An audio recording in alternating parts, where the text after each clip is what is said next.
Hi everyone, I hope you're having a good HBL day. Today's lesson we'll be going through worksheet 10J, graphs of sine and cosine function, but today's focus will mainly be on the sine function. Okay, then tomorrow we'll be doing the cosine function. Alright, so in this lesson you will learn how to sketch sine function. What are some of the characteristics of a sine function?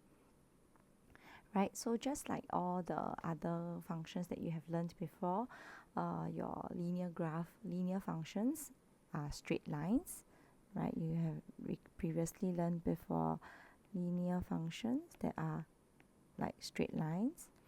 Okay, and then you learn about the y equals mx plus c, right? M represents gradient, c represents the y-intercept and stuff like that. Okay, and then you also learn about quadratic, where it's a smiley face or a sad face, right? We went into quite in depth in chapters 1 and 2 of this year's A Math. Okay, we learn about how the quadratic function changes in this completing the square form, remember? Yeah, as well as the factorized form. So these are some of the functions that you have dealt with before. Okay, so in this lesson, it will be about the sine and cosine function, right? As well as tangent. We'll eventually also learn tangent. So the three trigonometric functions, what does it look like? Okay, we have been dealing with the function Tokaso, we've been dealing with special angles and all that, but what does the function look like? Okay, so to begin, let's try to draw it out. I believe I've showed you all the graphing software as well. Okay, I would still recommend you to go into that software, desmos.com/graphing, and then you can go and play around with the function. Okay, but just take note that the axes in the graphing software is all in radian units. Okay, so for degrees, then we will have to use our own to calculate ourselves to get the values lah.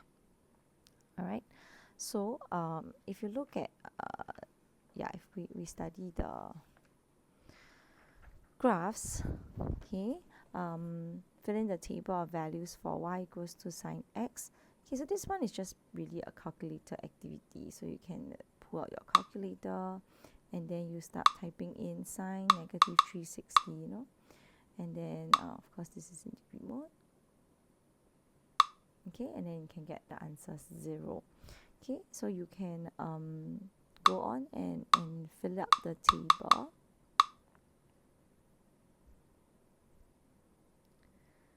Zero, 1, this will be 0, this will be negative 1, this is 0, this is 1, this is 0, this is negative 1, and this is 0 again.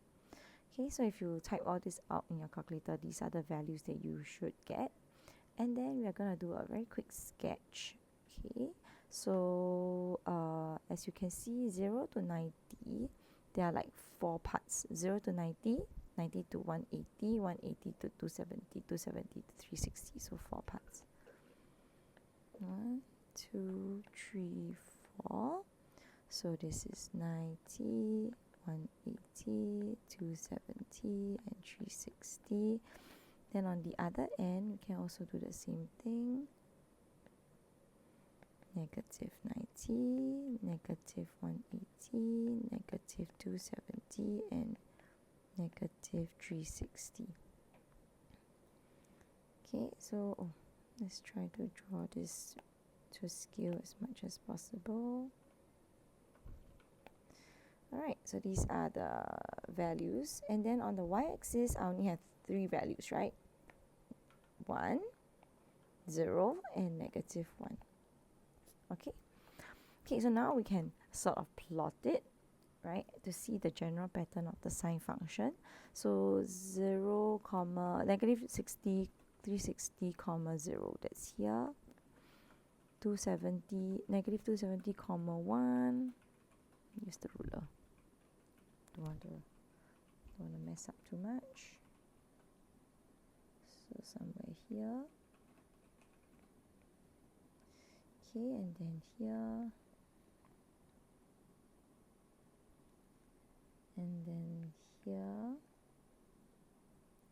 oh sorry, should be on this side.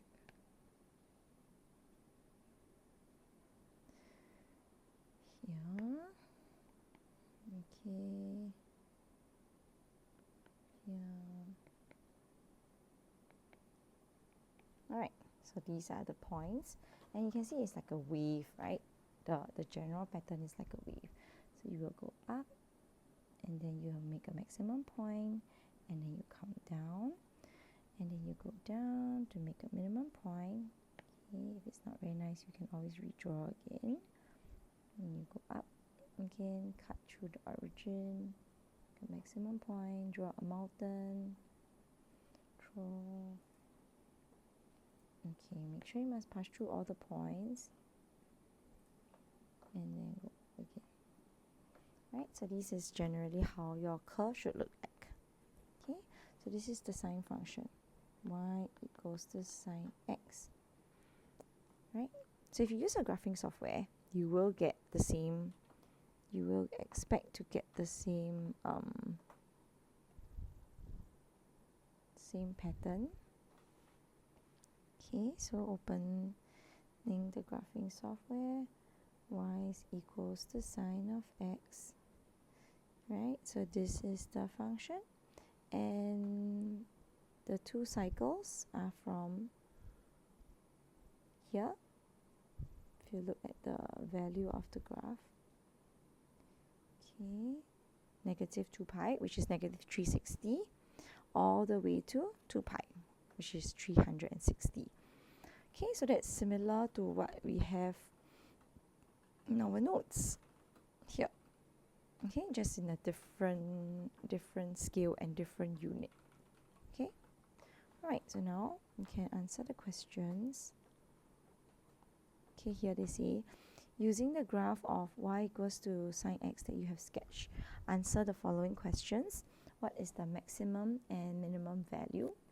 Okay, so the maximum value is the maximum value of that y can take, right? So no matter what x value I have, you notice that the y value is always at a maximum of 1, right? So that will be the maximum value. And the minimum value will always be negative 1. Okay? And then what's the amplitude? Amplitude represents the height of the graph. Okay, how high is the graph from the x-axis? Okay, so that's the amplitude. In this case, the amplitude is over here. Let me label it for you all.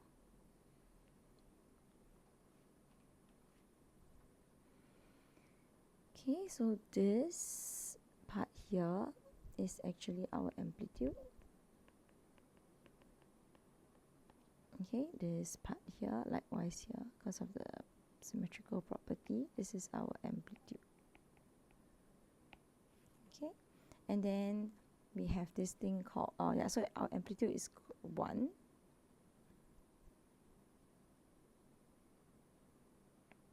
Okay, the amplitude is 1. And then what is the period? Okay, period represents the time taken.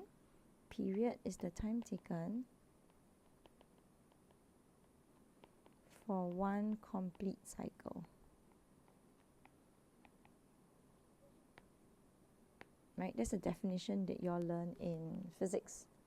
Okay, so similarly in AMF, the period represents the length of one cycle. Okay, so in this case, one cycle is over here. From here, go up, and then go down and back. So this is one cycle. Right? So over here we have drawn 2 cycles. Okay, so this is another cycle. So therefore, the period length is 360, right? From 0, one cycle is from 0 to go up, come down, then go up again, 360. So that will be the period length,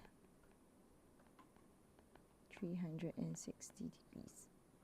Okay, or if it's in radian mode, it will be 2 pi. Okay, like in our Desmos software, one period is 2 pi. Okay, so so label the amplitude and the period. So this is period. Sorry. This is period. And the amplitude we have already labeled. Okay, so 1 period is 360. Okay, so that's our sine function. So over here I have summarized it for you. Okay, 1 period is 360 degrees, and then the sine function looks like this. You go up first, then you come down, you form a mountain, then you form a trough, then you go back to 0. Okay, the maximum value is at 1, minimum value is at -1, which means the sine function is range from -1 to 1. Okay, and then period is 360 or 2 pi, depending on which unit you're looking at, and the amplitude is 1. Right. So now we're gonna do a bit of a practice, and let's try to. Oh wait, before we practice, let's try to see what happens when I change the values. Okay, what happens when I change the values of the sine function? Because in this case, the sine function is y equals to sine x, right? It is like 1 sine 1x. So what happens if this value is no longer 1? You know, what happens when I have to change the value? So generically, the sine function will look like this. Y equals to a sine x, b is sine bx plus c. Right? I can actually also add a constant at the back. I can change the coefficients of the x, and I can even put a number in front of sine. Okay, so now we're going to go into our graphic software and explore that a little bit more in depth. Okay, so I'm going to leave this sine function here. This is when a is 1, b is 1, c is 1. So now if I were to just add in some constants, a sine bx plus c. Okay, I'm going to add in sliders for all. Let's keep away the a, keep away the original function for now. Okay, so just now we started with everything being 1 and c is 0.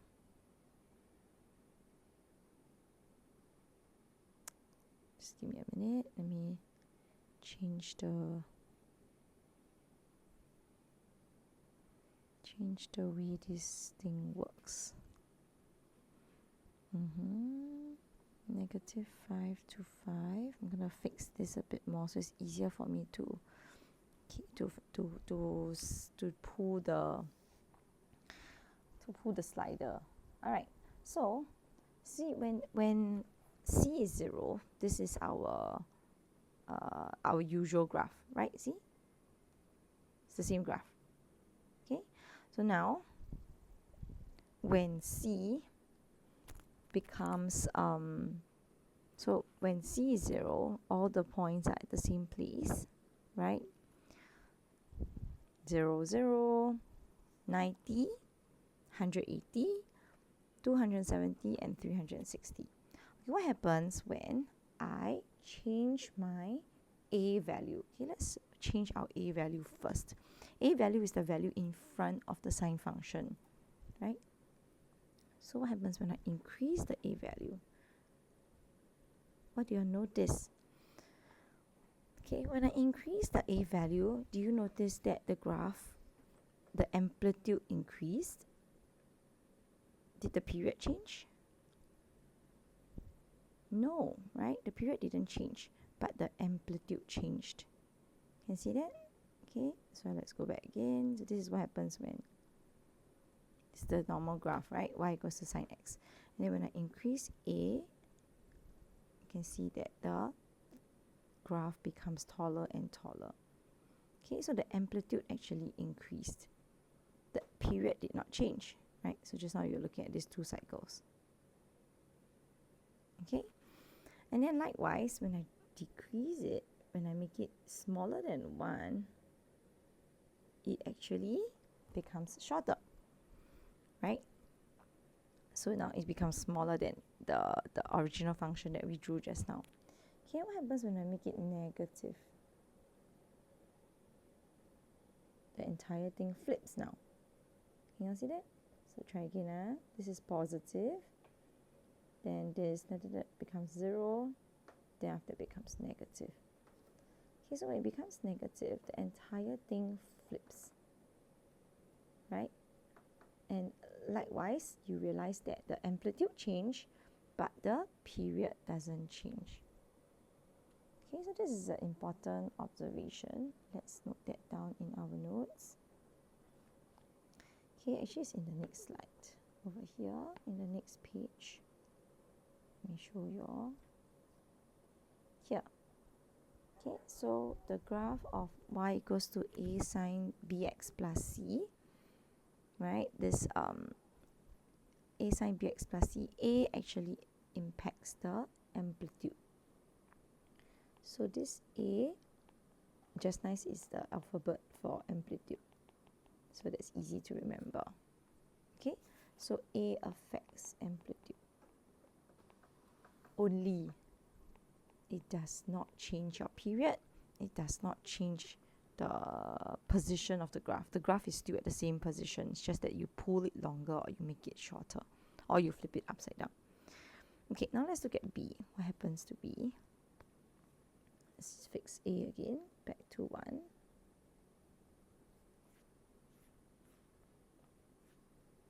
Okay, and then let's go to B. What happens when I change B?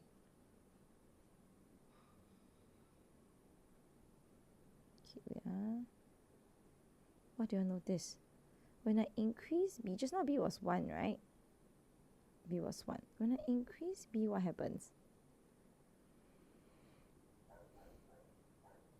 Increase B from 1 to 2. When B becomes from 1 to 2, what happens? Okay, you notice that now, just now, my red color graph got how many? From negative 360 to 360. From negative 360 to 360, 2 cycles, right? 1, 2, there are 2 cycles. But when I increase B to 2, that means become 2x. I'll have how many cycles? Okay, let me hide away the red color one. I'll have 1 cycle, 2 cycle, 3 cycle, 4 cycle. I now have twice the number of cycles. Just now only got 2 cycles, now got 4 cycles, right? So B actually changes the period. Yeah, it changes the period. As your B increases, you have more cycles. So if you have more cycles, your period actually becomes smaller, right? As B, just now when B is 1, I only have 2 cycles. Then when B becomes 2, I have 4 cycles. So my period becomes smaller. In the same amount of time, I got more graphs, right? So the period is now shorter. So how is it related? How is the period related to the value of B? Okay, so let's figure that out. So just now from 0 to 360,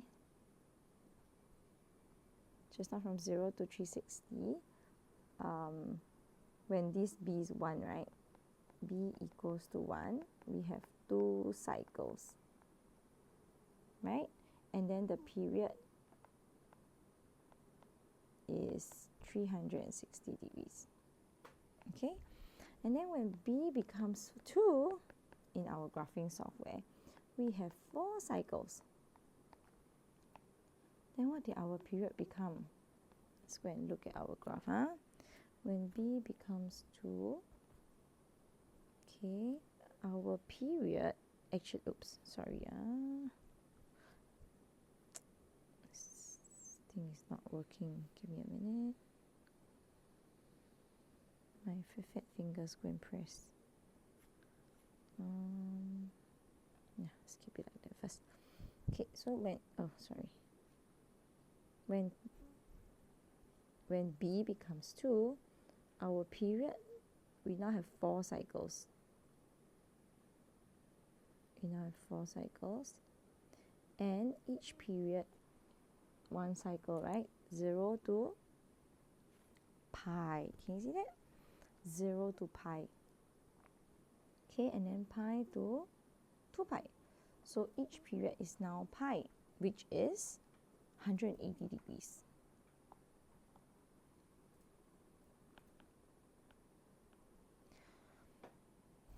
So when B increases, our period actually decreases proportionately. So what's the formula? There's a formula here, if you see the pattern already. The period is 360 divided by B. Yeah, correct. So when you divide by 2, you will get 180, and the 2 came from here. Okay, so that's why it's written over here, period 360 degrees over B. Okay, so B affects period and number of cycles. Okay, number of cycles in a range, in a fixed range. Okay, last one is the C. Let's study how C works. So now I'm going to fix my B back again to 1 so that you all can see. Okay, and my C, I'm going to just fix it to be whole simple steps. If not, it's very messy. Okay, so that's my C. Okay, I'm going to increase my C. Look at what happens to the graph. I'm going to keep the red one there so that y'all can see what changes, what's the before and the after. So let's increase the C first. Oh, what happened when I increase the C? Did the amplitude change? Did the period change? No, right? Amplitude and period didn't change, right? The graph just moved up and down, right? So C affects the position of the graph vertically. Go up, go down, go up, go down, go up, go down. It doesn't change the amplitude, it doesn't change the period. The graph just moves up and down according to what is the C value that you have, right? So you can see that C is like because you add C, you add a constant. So to every single point on the graph, you're going to add by a same number. That's why the entire graph moves up, right? For every single point, you're going to add 1. That's why the graph moves up. See that? Okay. For every single point, the graph is going to just move up by 1 unit. Or move down, depending on what's your C value. Okay? So that's how it works. The A, B's and C's in your sine graph. Okay? Okay, and yeah, although I didn't really talk about this, but there's this thing called I'm going to introduce this thing called the middle line. Okay, so what it means, what does the middle line mean? Okay, let me hide all this first. Let me show you all what I mean.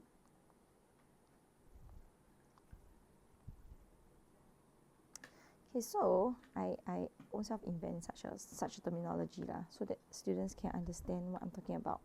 So for every graph, sine graph, right, you see that it goes up and it comes down, right? This is one period. So there's this thing called the middle line, which by default is on the x-axis, right? So this so-called middle line lies usually on the x-axis. But when you have a constant, when you plus C, your middle line or your entire graph shifts. So your middle line also shifts, correct? So in this case, this graph is y equals to sine x plus 1. Because I plus 1, right, the entire graph shifted up by 1 unit. Every single point added by 1 unit. Every single point added by 1 unit. Every single point added by 1 unit, right? Like that. Yeah, so because every single point added by 1 unit, the middle line also must move. The middle line here also will have to move up by 1 unit. So the middle line is important because that helps you draw your graph. Okay, the middle line marks out all the key points of your graph.